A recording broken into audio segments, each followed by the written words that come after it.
ఈరోజు రెసిపీ వచ్చేసి Krishnashtami special sweet పోహాని ఎలా ప్రిపేర్ చేయాలో చూద్దాం. ముందుగా మా వీడియో చూస్తున్నట్టయితే ఒక లైక్ చేసి సబ్స్క్రైబ్ చేయండి ఫ్రెండ్స్.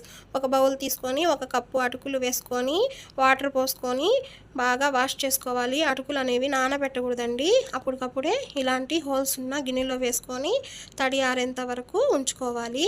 ఒక గిన్నె పెట్టుకొని ఒక స్పూన్ నెయ్యి వేసుకోవాలి. జీడిపప్పులు వేసుకొని ఫ్రై చేసుకొని పక్కన ఉంచుకుందాము.